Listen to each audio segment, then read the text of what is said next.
আহা কি আনন্দ, আহা কি আনন্দ, আকাশে সূর্য নিচে মাটি। আহা কি আনন্দ, আহা কি আনন্দ, আহা কি আনন্দ। আরে ও গোপাল দাদা, গোপাল দাদা, এই সকাল সকাল কে আবার পিছু ডাকলো? আরে আমি গো আমি। আমি তো আমি নামে কাউকে চিনি না। আর তুমি একটু পেছন ফিরে তাকাও তো। আমি তো সামনে যাচ্ছি, পিছনে তাকাবো কেন? ঠিক আছে, তাহলে আমি তোমার সামনে আসছি। আরে দৌড়াচ্ছ কেন? হ্যাঁ, আরে দাঁড়াও দাঁড়াও বলছি, দাঁড়াও, নইলে কিন্তু আমি মহারাজের কাছে যাব। হ্যাঁ, ও ভোলা তুমি? আরে আগে বলবে তো, আমি করছিলে কেন? একদম কথা ঘোরাবে না গোপাল দাদা। এবার বলো কি বলছি। দেখো, আমি তোমাকে আগের বছর 50 মোহর ধার দিয়েছিলাম। এ কি, তোমার তো মিষ্টির দোকান, ধার দিলে তো লোকে ছুরি কাঁচি ধার দেয়, আর তুমি মোহরে ধার দেওয়ার ব্যবসা শুরু করেছো কবে থেকে বলো দেখি? আবার কথা ঘোরানো শুরু করেছো? হ্যাঁ, আমি এবার কিন্তু সত্যি মহারাজের কাছে যাব।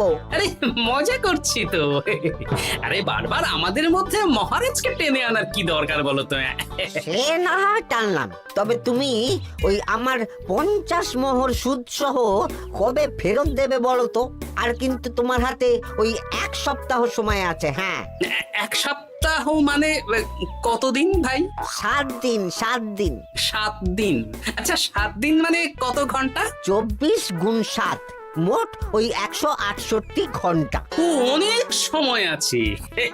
দেখো গোপাল দাদা, তোমার সাথে কিন্তু আমার ওই কাগজে কলমে লিখিত পড়িত আছে। হ্যাঁ, যদি ওই সময়ের মধ্যে তুমি আমার কাছ থেকে নেওয়া ওই অর্থ আমাকে ফেরত না দিতে পারো, তাহলে কিন্তু তোমার ওই বাড়ি ঘর সব আমার হয়ে যাবে। হ্যাঁ হ্যাঁ হ্যাঁ, মনে আছে মনে আছে। এখন রাজসভায় যাই, 168 ঘন্টা পেরিয়ে গেলে চলে এসো, কেমন? বেশ, কথাটা মনে থাকে যেন। হ্যাঁ, তখন আর কিন্তু কোনো চালাকি করতে যাবে না, আমি সোজা মহারাজকে বলে দেব। ঠিক আছে ঠিক আছে।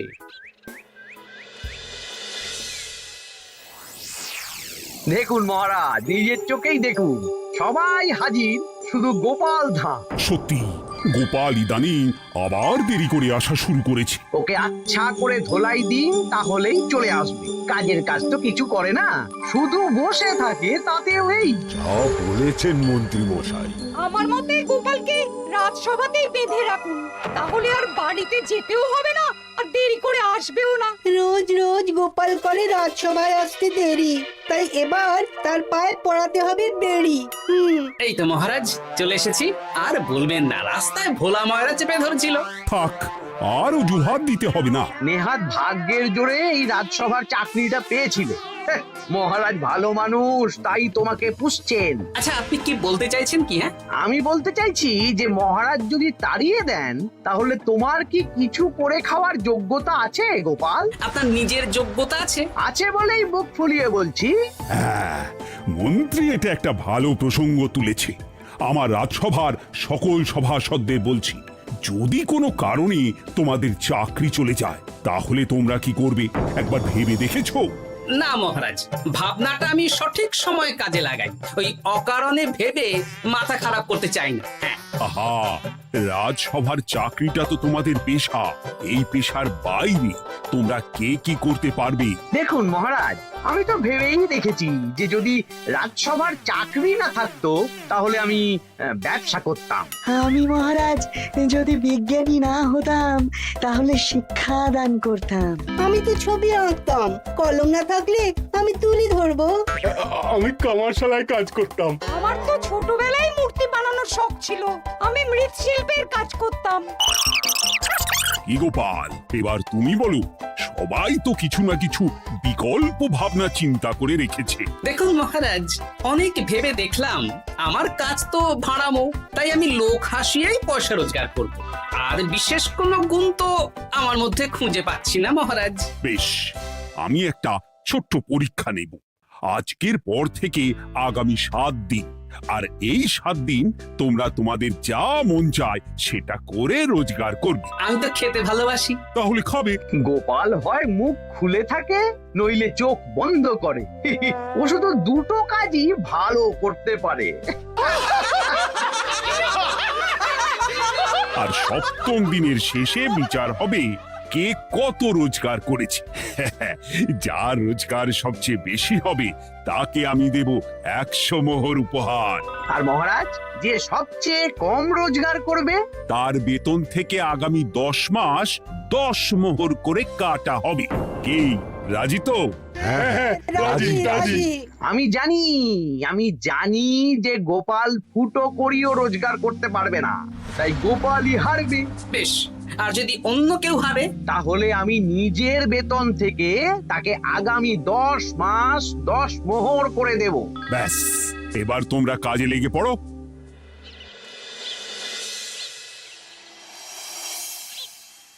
এ কি গিন্নি, আজকেও নিরামিষ? হ্যাঁ, আজকেও নিরামিষ খেতে হয়। হ্যাঁ, রোজই তো কিছু না কিছু একটা লেগে আছে তোমার। আমাদের পুরো শরীরটাই তো আমিষ। হ্যাঁ, তাহলে আমিষ খেতে বাধা কিসের বলো দেখি? বেশি তর্ক করতে হবে না বাপু, তা তোমাকে ডিম বানিয়ে দেবো। হ্যাঁ, না, আমি মানুষই। ঠিক আছে গিন্নি। আরে তোমাকে ডিম বানাবো বলেছি নাকি? আমি বললাম তোমার জন্য ডিম বানিয়ে দেবো। জন্যটা তো বলনি তখন। আরে তাড়াতাড়ি দাও, তাড়াতাড়ি দাও। এখন কদিন শুধু খাবো আর ঘুমাবো। 7 দিন ছুটি। ছুটি মানে? সেসব পরে বলবো গিন্নি। যাও গিয়ে ডিম সেদ্ধ বসাও।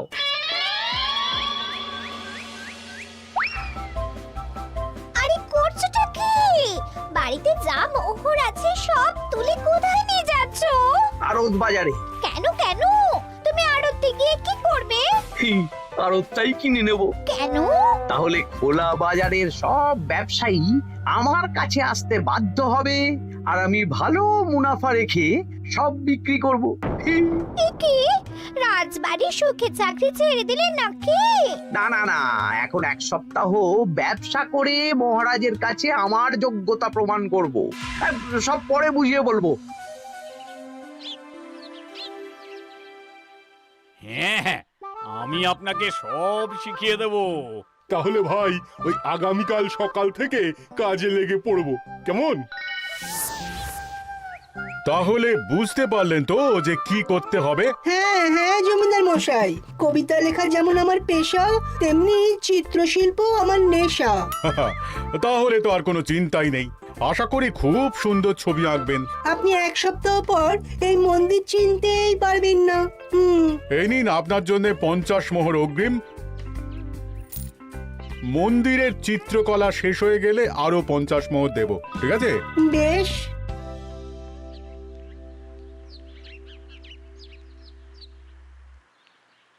এই হাত চালা, হাত চালা। হাত পা সবই তো চালাচ্ছি মন্ত্রী মশাই। আপনি এত শাকসবজি আনাজ দিয়ে করবেনটা কি? আমি এখন 7 দিন কৃষ্ণনগরের বাজার নিয়ন্ত্রণ করব, তাই সব জিনিসপত্র আড়ত থেকে আমি নিজেই কিনে নিয়েছি। এবার সাধারণ বাজারের দোকানদাররা আপনার কাছে আসবে। কাল সকাল থেকে শুধু মোহর গুনবো।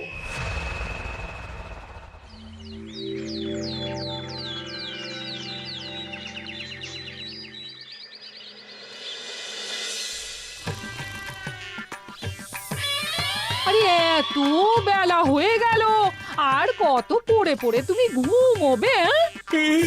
এত লম্বা ছুটি পেয়েছি, এখন তো বিশ্রাম নিতেই হবে গিন্নি। কিন্তু পুকুর ঘাটে গিয়ে তো আমি অন্য কথা শুনলাম। তুমি আবার কি শুনেছো? তোমাদের মহারাজ নাকি বলেছেন আগামী 1 সপ্তাহ তোমরা সকল সভাসদেরা ওই সকল সভাসদেরা নিজের ইচ্ছে মতো কাজ করে রোজগার করব।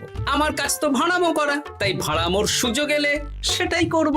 কিন্তু যদি সুযোগ না আসে, তাছাড়া যার রোজগার সবচেয়ে কম হবে তার তো বেতন থেকে 100 মোহর কাটা হবে গো। এই খবরও পেয়ে গেছো? বাবা, পুকুর ঘাট না পরনিন্দা পরচর্চা কেন্দ্র? হ্যাঁ, ওসব বাজে কথা বাদ দিয়ে কোনো কাজ শুরু করো, কাজ শুরু করো। এরকম গা এলিয়ে শুয়ে থাকলে ভগবান এসে তোমাকে পয়সা দিয়ে যাবে না গো। গোপাল দাদা, ও গোপাল দাদা, বলছি গোপাল দাদা, কি খবর গো? এই তো গতকাল তোমার সাথে কথা হলো, আজ একেবারে বাড়িতেই চলে এসেছো। তোমার যা হালচাল তাতে তো মনে হচ্ছে ওই কদিন পরে বাড়িটা আমারই হবে। আর সেই আশাতেই বসে থাকতো। এই ভোলা ময়রা এসেছে কেন গো? এসব কি বলছে? মা ঠাকুরুন, আপনার কাছে আর কি লোকাবো? বহুদিন আগে গোপাল দাদা আমার কাছে 50 মোহর ধার নিয়েছিল। সেই ধারের থেকে 5 মোহরা এখনো আমাকে শোধ করেনি। সে কি? হ্যাঁ, শর্ত অনুযায়ী যদি গোপাল দাদা আগামী ওই 6 দিনের মধ্যে ধার না শোধ করতে পারে তাহলে এই বাড়ি আমার হয়ে যাবে। তুমি আমাকে এত বড় কথা লুকিয়ে রেখেছো? হ্যাঁ, না আমি বলবো বলবো করে বলা হয়ে ওঠেনি আর কি। এবার আপনি দেখুন গিন্দিমা কি করবেন। ভিটে মাটি ছেড়ে কোথায় গিয়ে উঠবেন দেখুন। কি গো, এতেও তোমার হুঁশ হয় না? হ্যাঁ? ধুর, এই অযথা চিন্তা করো না তো, কিছু না কিছু একটা হয়ে যাবে।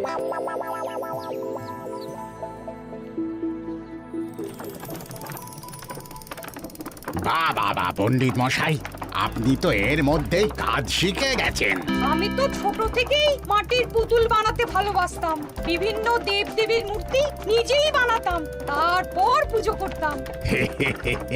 আমার পরম সৌভাগ্য আপনার মতন পণ্ডিত মানুষ আমার কুমোর শালায় কাজ করছেন। কোনো কাজই তো ছোট নয়। সত্যি সভাকবি মশাই, আপনার তুলিতে জাদু আছে।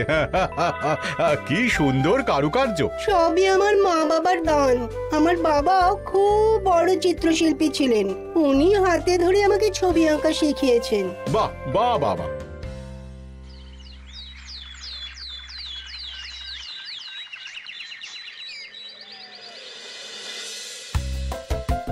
এই যে পুটি, আজকে তো একটা মজার জিনিস শেখাবো। কি জিনিস? নয়ের নামটা তো তোরা পড়েছিস, হ্যাঁ, বল তো। 9 একে 9, 9 দুগুণে 18, 3 9 27, 4 9 36। ঠিক আছে ঠিক আছে, এবার থাম। পুরো মুখস্থ। সে তো বুঝতেই পারছি। এবার মজার জিনিসটা দেখ। 9 কে 9, 9 দুগুণে 18, 18 মানে কি? 1 10 8। হ্যাঁ, এবার 1-এর সাথে 8 যোগ কর, কত হয়? 9 3 9 কত? 27। 2-এর সাথে 7 যোগ করলে কত হয়? 9 36-এর 3-এর সঙ্গে 6 জুড়লে 9। আরে বাস, দারুণ তো। হ্যাঁ হ্যাঁ। সত্যি বিজ্ঞানী মশাই, আপনি কি সুন্দরভাবে পড়া বোঝান। এটা তো আমার নেশা।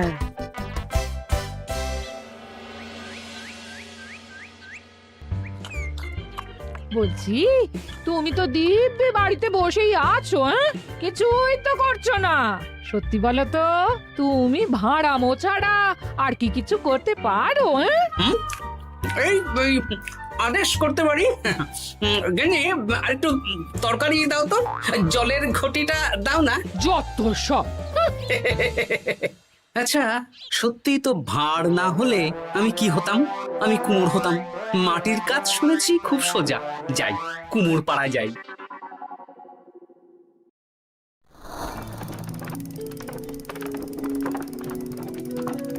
আমার কি সৌভাগ্য, রাজসভার দুজন সভাসদ আমার সঙ্গে কাজ করছে। আচ্ছা, এইভাবে ঘোরাবো? এই যা, হলো না হলো না। এটা কি মুড়ির মোয়া নাকি? দাও, আমাকে করতে দাও, তুমি অন্য কিছু করো।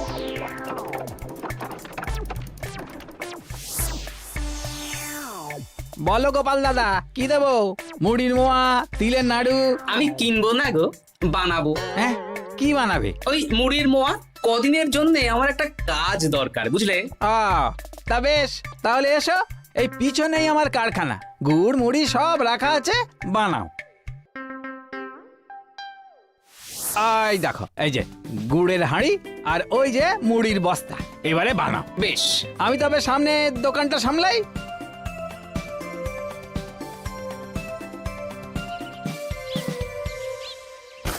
কিসের আওয়াজ হলো?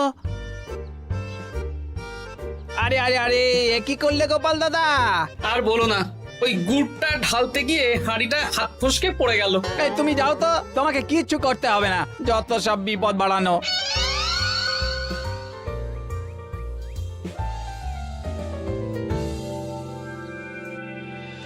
তো তোমার দ্বারা কিছুই হবে না। হ্যাঁ, সত্যি তো, আমার দ্বারা যে কিছুই হবে না গিন্নি। তাহলে তুমি করবেটা কি? এমন করে বলো না গিন্নি, সবারই খারাপ সময় যায়। আর খারাপ ভালো, যে সামান্য মুড়ির মোয়া বানাতে পারে না তার মুখে এসব মানায় না, মানায় না। এদিকে বাজারে সবজির দাম হু হু করে বেড়ে গেছে। হ্যাঁ, তাই নাকি? বলি তুমি জানবে কি করে? কদিন তো শুয়ে বসে আছো, আমি তো বাজার দোকান করি।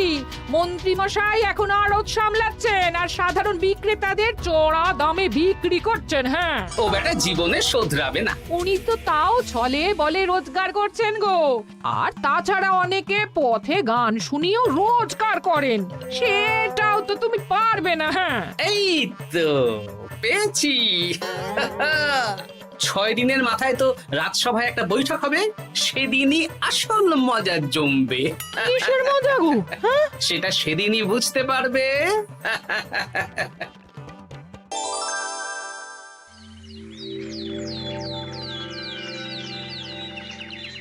তারপর বলো, আজ তো ষষ্ঠ দিন।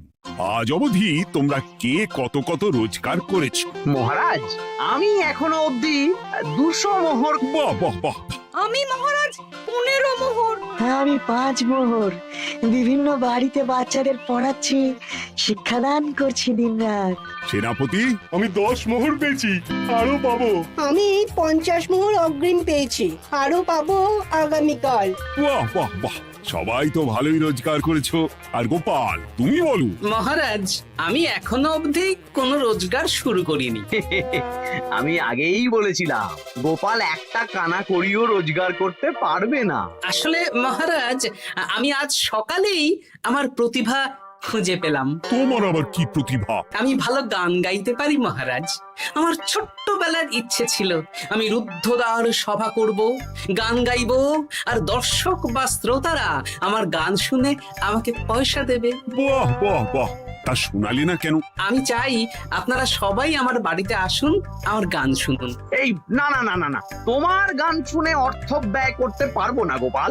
যদি শোনাতে হয় তো বিনামূল্যে শোনাও। তুমি ভেবেছো কায়দা করে গান শুনিয়ে রোজগার করবে? সেসব চালাকি কিন্তু চলবে না। না মহারাজ, আমার গান শুনতে আসার জন্য একটা কানা করিও খরচ করতে হবে না।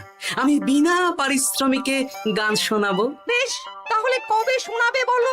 এখনই চলুন, শুভস্য শীঘ্রম। আবার যেতে হবে কেন?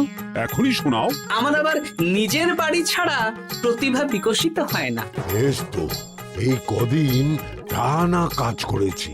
তোমার গান শুনে মনটা যদি ফুরফুরে হয়ে যায়, ভালো তো। চলো গোপাল। আসুন আসুন, সবাই ভিতরে আসুন, আসন পাতা আছে, সবাই বসুন।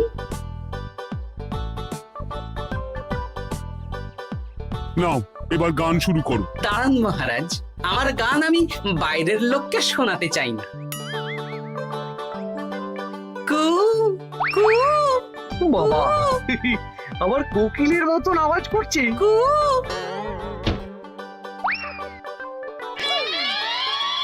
নাও নাও, শুরু করো।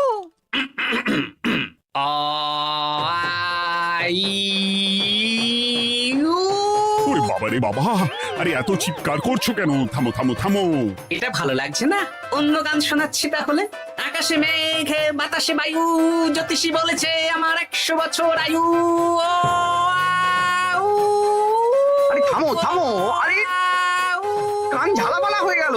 না, থামতে আমি পারবো না, গান শুনতেই হবে।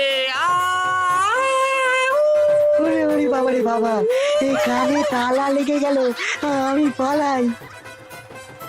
পালাতে পারবেন না, বাইরেও তালা দেওয়া আছে। বাইরে তালা খুলতে বলো।